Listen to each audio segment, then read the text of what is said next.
So next topic is sample handling. तो sample handling में मैंने इसको पॉइंट वाइज डिस्ट्रीब्यूट किया हुआ है।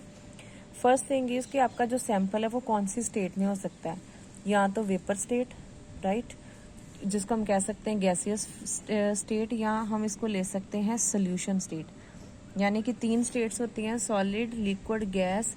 इसमें से सॉलिड को छोड़ के लिक्विड और गैसियस फेज दोनों में आप ट्राई कर सकते हो। सेकेंड थिंग इज जिस क्यूवेट में हमने सैंपल डालना है वो किस चीज की बनी होनी चाहिए, यानी कि मटेरियल, इधर इट शुड बी क्वार्ट्स और इट शुड बी सिलिका। और उसकी विड्थ, थिकनेस कितनी होनी चाहिए, it can be in the range of 1 to 10 centimetre. लेकिन हमारी लैब में भी और जो मोस्टली क्यूवेट्स यूज की जाती हैं, कितनी थिकनेस होती है उनकी, 1 सेंटीमीटर। तो जो 1 सेंटीमीटर होती है, आप अपना घर में स्केल लेके देखना कि 1 सेंटीमीटर इतना छोटा सा बनेगा। तो जो 1 सेंटीमीटर होता है, यानी कि 1 सेंटीमीटर थिकनेस का मतलब ये जो चीज है, थिकनेस मीन्स इसकी विड्थ, राइट।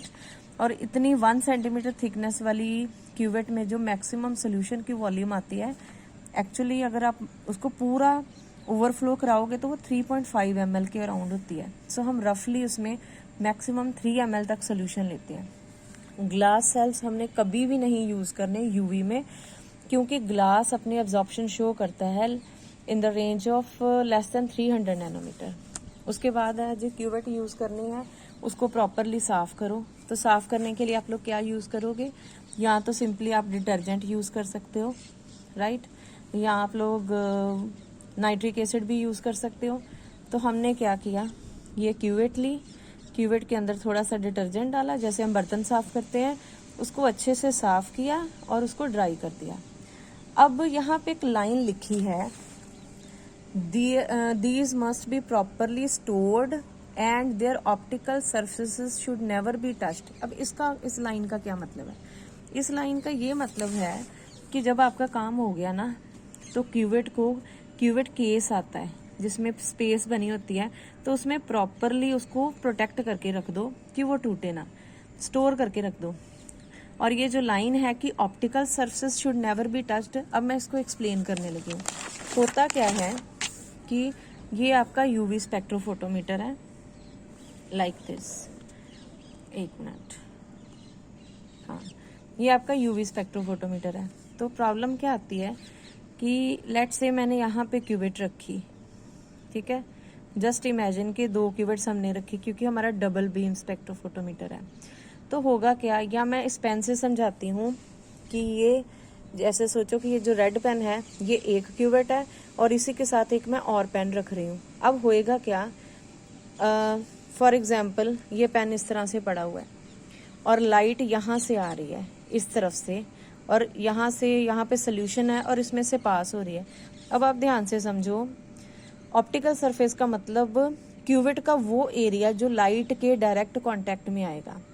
अब ये जो पेन की साइड है इसकी तरफ वो रेडिएशन नहीं आ रही, लाइट तो इधर से आई और बीच में से पास होके चलेगी। तो ऑप्टिकल सरफेस क्या है, एक तो ये वाली साइड पेन की और एक ये वाली साइड। इसका मतलब है जब मैंने क्यूवेट को स्पेक्ट्रोफोटोमीटर में डालना है तो मैं किस तरह से टच करूंगी। अब टच तो करना पड़ेगा, इसको हवा में थोड़ी फेंक सकते हैं कि नहीं जी हमने इसको छूना नहीं। तो मैं क्यूवेट को इस तरह से पकड़ूंगी, लाइक अगर मैं इस तरह से पकड़ूंगी कि वो वाला पार्ट जो कि लाइट के कांटेक्ट में है ना, वहां पे मेरी जो थंब है वो ना टच हो। बात समझ में आई। हम क्यूवेट को, जो हमारी लैब में क्यूवेट होती ना, उन्होंने इसके लिए बड़ा एक अच्छा वे किया होता है कि वो वाला क्यूवेट का पार्ट जो कि लाइट के कांटेक्ट में आना होता है ना, वो बिल्कुल उन्होंने ट्रांसपेरेंट बनाया होता है, और जिस तरफ से हम टच कर सकते हैं ना वहां पर उन्होंने थोड़ी सी शेडिंग की होती है, राइट। तो जब मैं क्यूवेट पकड़ती हूँ या मेरे रिसर्च स्टूडेंट क्यूवेट पकड़ते हैं तो वो किस तरह से पकड़ते हैं, वो जो शेडेड साइड है, ये साइड और इसकी पिछली साइड, वो वहां से उसको उठाते हैं, क्योंकि ये जो 2 साइडें बच गई हैं ये वो साइड है जहां से लाइट ने एंटर होना है और एमिट होना है। सो ये इस लाइन का मतलब है कि optical surfaces should never be touched. Optical surfaces वो सर्फेस है जहां पे लाइट की एंट्री और एग्जिट होनी है, और नॉन ऑप्टिकल सर्फेस क्या है, जो साइड्स में रह जाते हैं। तो हम जब क्यूवेट को डालते हैं तो हम किस तरह से डालते हैं कि जो नॉन ऑप्टिकल सर्फेस है, नॉन ऑप्टिकल का मतलब जो लाइट के डायरेक्ट कांटेक्ट में नहीं आ रहे, हम वहां से पकड़ के करते हैं। So that was all about sample handling.